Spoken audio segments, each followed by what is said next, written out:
ہم دعائیں مانگتے رہے اللہ سے، اے اللہ العالمین بیماریاں دور کر دے، اے اللہ العالمین ہمارے رزق میں برکت دے دے، اسی طرح کرتے کرتے کرتے ہمارے ہاتھ دن رات اٹھے ہوئے ہیں، لیکن اس کے باوجود بھی رزق میں فراخی نہیں آ رہی، اس کے باوجود بھی ہمارے لیے بیماریوں سے نجات نہیں ہو رہی، اس کے باوجود بھی ہمارے گھر کے اندر جھگڑے فساد فتنے ختم نہیں ہو رہے۔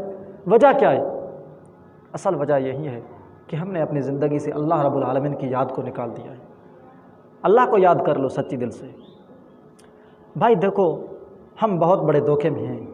قرآن کہتا ہے نا، یا ایھا الانسان ما غرک بربک الکریم، اے انسان، اللہ رب العالمین دیکھو انسانوں سے خطاب کر رہے ہیں، صرف مسلمانوں سے نہیں بلکہ تمام انسانوں سے۔ یا ایھا الانسان ما غرک بربک الکریم، اے انسان تجھے کس چیز نے کریم رب سے دھوکے میں ڈالا ہے؟ دیکھو بھائی، اللہ اپنے آپ کو کریم کہہ رہے ہیں۔ کریم وہ ہوتا ہے جو دے بھی ٹھیک ہے، نہ دینے کے بجائے بھی دے تو اس کی کرم نوازی ہے۔ تو اللہ رب العالمین وہ کریم ذات ہے، وہ کہتا ہے کہ بندہ تو آ تو صحیح نا، دنیا کے اندر دن رات تجھ پر احسانات کرتا رہا، دن رات تجھے نوازتا رہا، تجھے سب سے اچھا گھر بھی میں نے دیا، تجھے اچھے کپڑے بھی میں نے دیے، اچھی بیوی بھی میں نے دی، تمہیں زندگی کے لیے چین سکون راحت سب کچھ دن رات تمہارے اوپر میں نے احسانات کیے، بتاؤ تو صحیح اس ایک بھی احسان کے بدلے تم نے میرے دروازے پر سجدہ کیا یا نہیں؟ نہیں کیا۔ کہاں کرتے سجدہ بھائی؟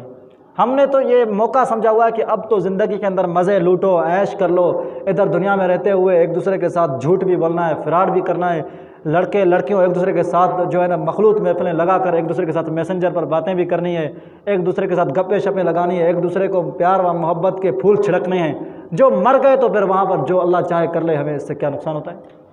ہم یہی کہتے رہتے ہیں نا، کیا نقصان ہوگا بھائی؟ دنیا میں مزے اڑاؤ؟ نہیں بھائی نہیں۔ اگر دنیا میں تم مزے اڑاؤ گے، دنیا کے اندر عیش و عشرت والی زندگی گزارو گے، مرنے کے بعد اس 5 فٹ قبر کے اندر جب چلے جاؤ گے، وہاں پر تمہیں اس چیز کا حساب کتاب دینا پڑے گا۔ وہاں پر تمہیں پتہ چل جائے گا کہ دنیا کے اندر جو ہم نے مزے لوٹے، دنیا کے اندر جو ہم نے ایک دوسرے کے ساتھ ناحق ظلم کیے، ایک دوسرے کا مال کھایا، تو اب اس کا حساب کتاب ہمیں دینا پڑے گا۔ اسی لیے میرے عزیز دوستو، کہنا یہ چاہتا ہوں کہ سب سے پہلے تو اپنے آپ کو بذات ٹھیک کرنا ہے۔ کیا ہر شخص کا ارادہ ہے یا نہیں؟ بولو تو صحیح نا بھائی، صرف بات کو سننے تک تو نہیں رکھنا نا، بات میری سمجھ تو رہے نا اردو۔ میں کہہ رہا ہوں کہ سب سے پہلے تو اپنے آپ کو ٹھیک کرنا ہے۔ جو بندہ چاہتا ہے کہ ماحول اور معاشرہ ٹھیک ہو جائے، میرے تمام گھر کے افراد ٹھیک ہو جائیں، میرے ابو، میرے امی، میری بیوی، میرا اولاد، سب کچھ ماحول ٹھیک ہو جائے، میرے دوست احباب، تو سب سے پہلے تو اپنے آپ کو اس چیز کا مکلف بنانا ہے کہ میں نے زندگی میں جھوٹ کبھی نہیں بولنا، میں نے زندگی میں وعدہ خلافی کبھی نہیں کرنی، میں نے زندگی کے اندر کبھی کسی دوست پر طنز و مذاق نہیں کرنی۔